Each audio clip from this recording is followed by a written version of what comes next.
नमस्कार, मी नूतन आणि माझ्या या नूतन व्लॉग चॅनलमध्ये तुमच्या सगळ्यांचं खूप मनापासून स्वागत. तर आपल्या चॅनलवर आपण वेगवेगळ्या इन्फॉर्मेटिव्ह व्हिडिओज बघत असतो, म्हणजेच वेगवेगळ्या ठिकाणांची माहिती जाणून घेत असतो. तर आजचा व्लॉगसुद्धा खूप छान, इंटरेस्टिंग आणि मस्त होणार आहे, कारण की आजचा हा व्लॉग आहे ट्रॅव्हलिंग व्लॉग. तुमचा एखादा तरी अनुभव असा नक्कीच असेल की तुमची अचानक एखादी ट्रिप म्हणजे डिसाईड झाली की चला कुठेतरी एक दिवस जाऊन येऊया तुमच्या फॅमिली बरोबर किंवा फ्रेंड्स बरोबर. पण ती अचानक ठरलेली, अचानक झालेली ट्रिपसुद्धा अतिशय छान, मस्त होते आणि ज्याच्यामध्ये तुम्ही खूप एन्जॉय केलेलं असतं. सेम आमच्या बाबतीत पण असंच झालं. आम्हीसुद्धा वन डे पिकनिक डिसाईड केले आणि खूप छान एन्जॉय केलं.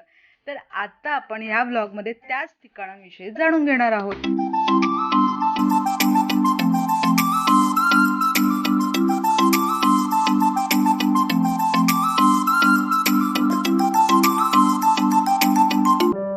पहिल्यांदा आपण जाणून घेऊया माळशेज घाटाविषयी. तर आम्ही कल्याणवरून निघालोय माळशेज घाटाकडे. जर ज्यांना पुण्याहून नारायणगाव मार्गे सुद्धा माळशेज घाटामध्ये येता येतं. त्याचबरोबर या घाटाचा जो घाटामाथ्यावरील भाग आहे तो पुणे जिल्ह्यात, तर घाटातील मुख्य भाग हा ठाणे जिल्ह्यात येतो. पुरातन काळापासूनच प्रसिद्ध असलेला हा महाराष्ट्रातील एक घाट म्हणजेच माळशेज घाट. माळशेज घाट हा महाराष्ट्र पश्चिम घाटात वसलेलं एक लोकप्रिय असं हिल स्टेशन आहे. अनेक तलाव, धबधबे, पर्वत, हिरवेगार वनस्पती आणि प्राणी यांच्यामुळे माळशेज घाट हे गिर्यारोहक, ट्रेकर्स आणि निसर्गप्रेमींसाठी लोकप्रिय असं ठिकाण आहे. माळशेज घाटाच्या वातावरणाबद्दल काय सांगावं. खूपच निसर्गरम्य वातावरण आहे. मोठमोठे डोंगर, खोलवर अशा दऱ्या, नागमोडी वळणं, आजूबाजूला पूर्ण ग्रीनरी आहे. खरं तर पावसाळ्यामध्ये याचं सौंदर्य अजूनच खुलतं. त्यामुळे पावसाळ्यामध्ये खूप जास्त लोक हे माळशेज घाटामध्ये व्हिजिट करतात. पण अजून एक महत्त्वाची गोष्ट म्हणजे जेव्हा पण तुम्ही तुमच्या फॅमिलीबरोबर किंवा फ्रेंड्सबरोबर म्हणा या घाटामध्ये येणार, तेव्हा तुम्हाला इथे थांबताना किंवा आजूबाजूचा परिसर बघताना किंवा सेल्फीज, फोटोज काढताना काळजी घ्या, कारण की इथे खूप मोठ्या मोठ्या दऱ्या आहेत. अदरवाईज माळशेज घाट हा शहरी जीवनातील गजबजापासून दूर असे उत्तम ठिकाण आहे. मुंबई, पुणे आणि ठाणे येथून विकेंडला जाण्यासाठी एक लोकप्रिय ठिकाण म्हणजेच माळशेज घाट.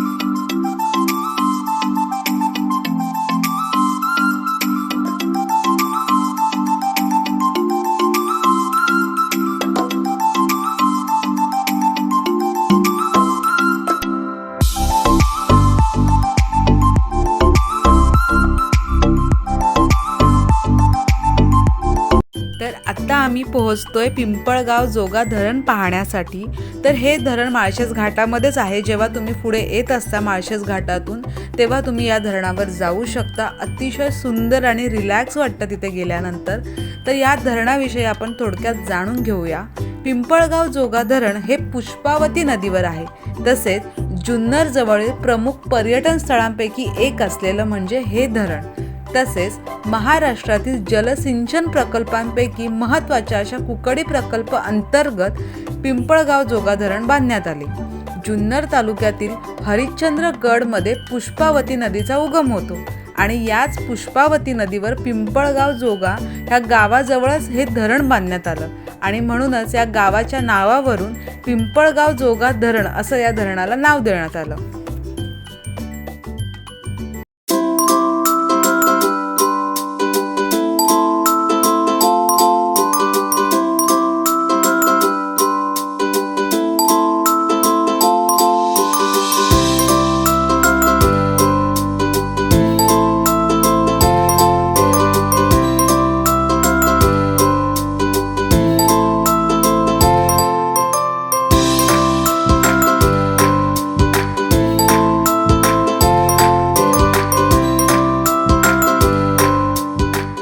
त्रिजात्मक गणपती बाप्पाचं दर्शन घेऊनच आम्ही पुढे जाणार आहोत. सगळ्यांनाच माहिती असेल की हा गणपती बाप्पा अष्टविनायकांपैकी एक गणपती मानला जातो. तर थोडक्यात आपण जाणून घेऊया लेण्याद्रीच्या गिरिजात्मक गणपतीविषयी. मला माहीत आहे का की अष्टविनायकांपैकी हा असा एकमेव गणपती आहे जो गिरी म्हणजेच पर्वतांच्या सानिध्यात वास्तवाला आहे आणि हे स्थान म्हणजे लेण्याद्री. तर तुम्हाला वरती चालत जाण्यापूर्वी आधी इकडे तिकीट काढावं लागतं. आता सध्याचा जो तिकीटचा रेट आहे तो आहे 25 रुपये पर पर्सन. तर जसं तुम्ही मेंबर असाल त्याप्रमाणे तिकीट काढून नंतर तुम्ही चालायला सुरुवात करू शकता. जुन्नरपासून 7 किलोमीटर अंतरावर लेण्याद्रीचा डोंगर आहे. जुन्नर परिसरात खरं तर खूप मोठ्या प्रमाणात बौद्धकालीन प्राचीन कोरीव लेण्यांचा समूह आहे.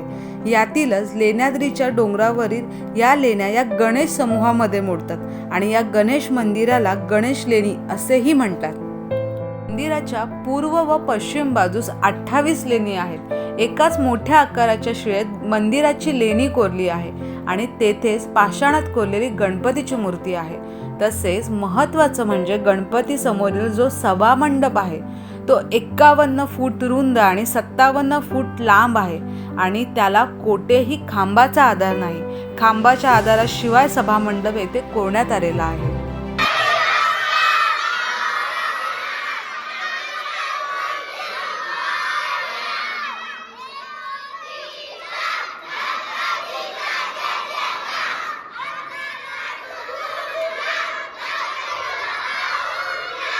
मंदिराच्या आजूबाजूला खूप सुंदर अशा लेण्या आहेत. मी मगाशी सुद्धा सांगितलं की जुन्नर परिसरात खूप मोठ्या प्रमाणात बौद्धकालीन प्राचीन कोरीव लेण्यांचा समूह आढळतो.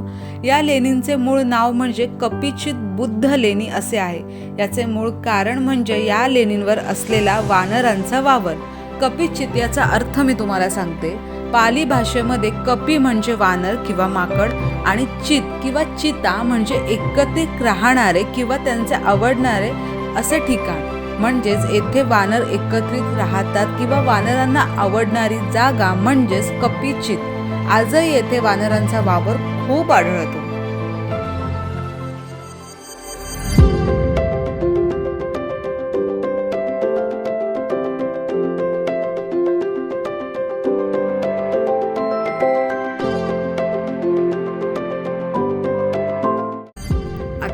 लेण्याद्रीचं दर्शन घेतल्यानंतर निघालोय खरं तर ओझरकडे. पण त्याआधीच एक हॉटेल लागतं ज्याचं नाव आहे हॉटेल लंबोदर.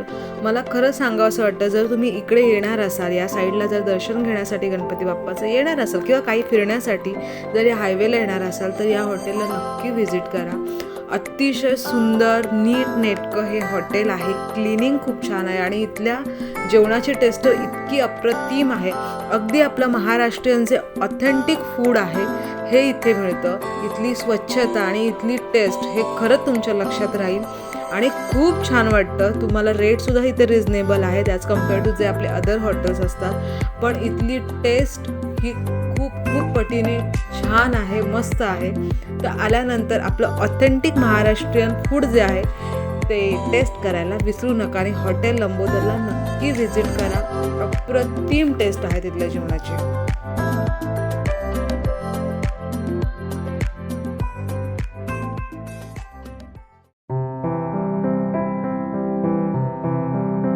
आता आम्ही पोहोचलोय ओझरला. ओझरचं हे गणपती मंदिर अष्टविनायकांपैकी एक आहे. या गणपतीला विघ्नेश्वर किंवा विघ्नहर म्हणूनही ओळखले जाते. विघ्न म्हणजे कार्यात येणारी बाधा आणि हर म्हणजे दूर करणारा, ते विघ्न दूर करणारा म्हणून विघ्नहर. ओझरमधील श्री विघ्नहर हा अष्टविनायकांपैकी सर्वात श्रीमंत गणपती मानला जातो. आता आपण थोडक्यात जाणून घेऊया सुंदर अशा येथील गणपती बाप्पाच्या आख्यायिकेविषयी. असं सांगितलं जातं की राजा अभिनंदनाने त्रिलोकाधीश होण्यासाठी यज्ञ सुरू केला आणि त्यामुळे भयभीत झालेल्या इंद्राने या यज्ञामध्ये विघ्न कसे आणता येतील यासाठी एका राक्षसाची उत्पत्ती केली आणि त्या राक्षसाचं नाव होतं विघ्नासूर. या राक्षसाने भरपूर विघ्न आणले. त्यावेळेस ऋषीमुनींनी विघ्नासुराचा बंदोबस्त करण्यासाठी गणपतीला विनंती केली. गणपतीने राक्षसाचा पराभव केल्यानंतर विघ्नासूर हा राक्षस गणपतीला शरण आला. गणपतीने त्याला जेथे माझी पूजा केली जाते तेथे न येण्याच्या अटीवरून त्याला सोडून दिले.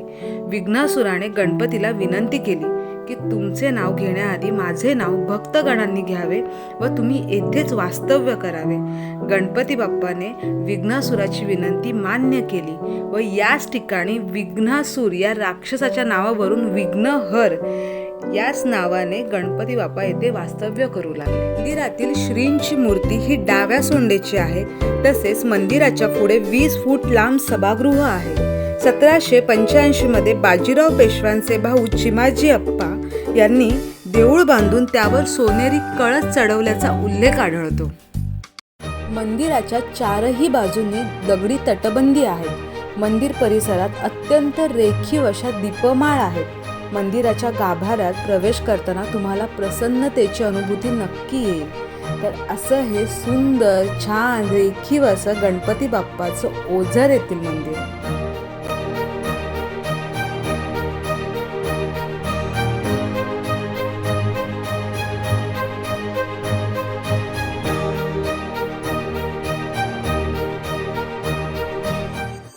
तर आजचा आमचा पूर्ण दिवस खूप छान गेलेला आहे. गणपती बाप्पाचं दर्शन खूप सुंदर झालं. जे जे काही आम्ही प्लेसेस डिसाईड केले होते ते सगळे कव्हर केलेले आहेत. तर तुम्हीसुद्धा असा एकच दिवस काढून तुम्ही तुमच्या फ्रेंड्सबरोबर किंवा फॅमिलीबरोबर नक्की क्वालिटी टाईम स्पेंड करू शकता. आणि अचानक झालेली किंवा तुम्ही ठरवलेली भले एकाच दिवसाची ट्रिपसुद्धा तुम्हाला खूप छान आनंद देऊन जाऊ शकते.